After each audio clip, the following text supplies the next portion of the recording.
আসসালামু আলাইকুম সবাইকে আরও একবার স্বাগতম হোম বলো কুকিংয়ে নতুন একটা রেসিপি দেখার জন্য। আশা করি কাছে কিংবা দূরে, দেশ কিংবা বিদেশ, যে যেখান থেকে আমার রেসিপিটা দেখতেছেন আল্লাহ তাআলার অশেষ মেহেরবানিতে অনেক অনেক ভালো আছেন, সুস্থ আছেন, নিরাপদে আছেন। আমি আবারও চলে আসলাম আপনাদের জন্য সহজ ও মজাদার একটা রেসিপি নিয়ে। আর আমাদের আজকের রেসিপি হলো ফুলকো তালফুয়া রেসিপি। কিভাবে সহজে ফুলকো ফুলকো তালফুয়া বানাবেন, তাহলে চলুন আর কথা না বাড়িয়ে চলে যাচ্ছি মূল ভিডিওতে। আর এই রেসিপিটার জন্য আমি সবার প্রথমে একটা বাটির মধ্যে মেজারমেন্ট কাপের 1 কাপ শুকনো চালের গুঁড়ো নিয়ে নিয়েছি, আর দিয়ে দিলাম 1 কাপ ময়দা, আর এখন অ্যাড করে দিলাম 1/2 কাপ চিনি।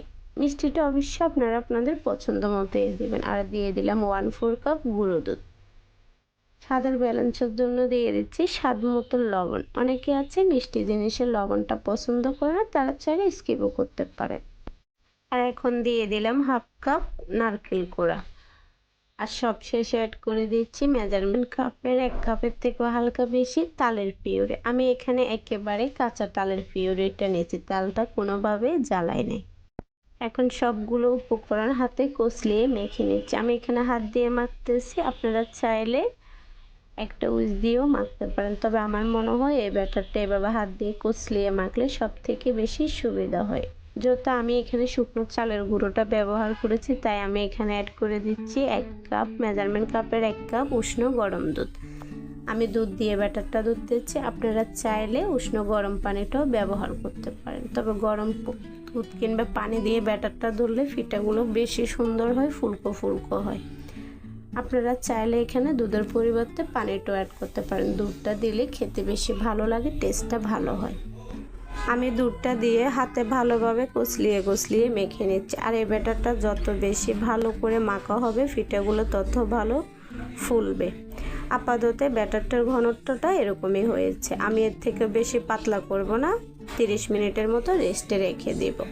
রেস্টে রাখার পরে যদি মনে হয় ব্যাটারটা ঘন হয়েছে, তাহলে আর একটু দুধ দিয়ে আরও পাতলা করে নেব। যেহেতু আমি শুকনো চালের গুঁড়িটা ব্যবহার করেছি, তাই আমি এটা রেস্টে রেখে দিচ্ছি। আপনারা যদি ভেজা চালের গুঁড়ি দিয়ে বানান, তাহলে 30 মিনিটের জন্য রেস্টে রাখার প্রয়োজন হবে না, সাথে সাথেও বানিয়ে ফেলতে পারেন, বা 2 থেকে 5 মিনিট রেস্টে রাখলেও পিঠাগুলো ফুলকো হবে।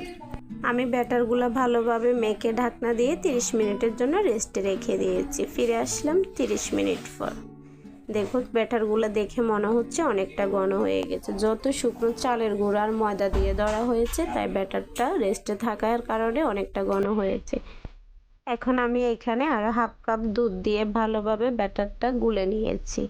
দুধ দেওয়াটা হয়তো কোনোভাবে ক্যামেরা বন্দি হয় না, স্কিপ হয়ে গেছে। আপনারা চাইলে এখানে দুধটাও দিতে পারেন, বা যদি ব্যাটারটা ঘন মনে হয় তাহলে পানি দিয়েও ব্যাটারটা পারফেক্ট করে নিতে পারেন।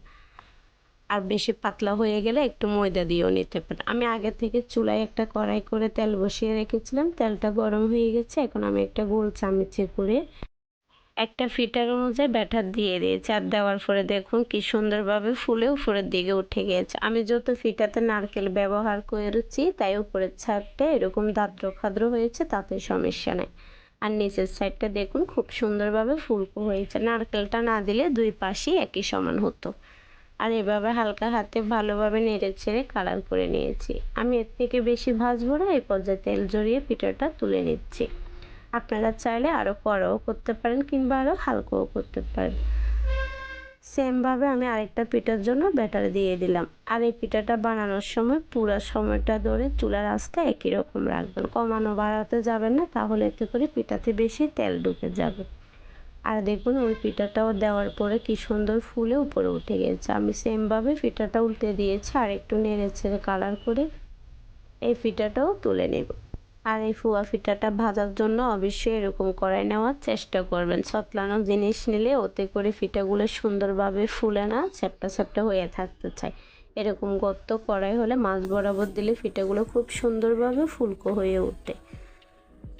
আপনারা যারা আমার মতো এরকম ফুলকো মালফুয়া কিংবা ফুয়া পিঠা খেতে চান, হয়তো বানাতে গেলে পারফেক্ট হয় না, ফুলে না, কিংবা ভিতরে কাঁচা থেকে যায়, বেশি তেল ঢুকে যায়, তারা চাইলে এই টিপসগুলো ফলো করে খুব সহজে বানিয়ে নিতে পারেন ফুলকো ফুলকো ফুয়া পিঠা।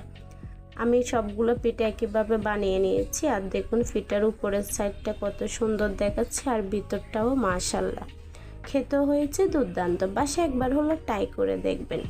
ভিডিওটা ভালো লাগলে একটা লাইক করতে ভুলবেন না। ভিডিওটা ভালো লাগলে শেয়ার করে আপনার বন্ধুদেরকে দেখার সুযোগ করে দেন। রেসিপিটা কেমন হলো অবশ্য কমেন্ট করে জানাবেন। ভালো হলেও কমেন্ট করবেন, খারাপ হলেও কমেন্ট করবেন। আজকের জন্য এইটুকু। সবাই অনেক অনেক ভালো থাকবেন, সুস্থ থাকবেন। আল্লাহ হাফেজ।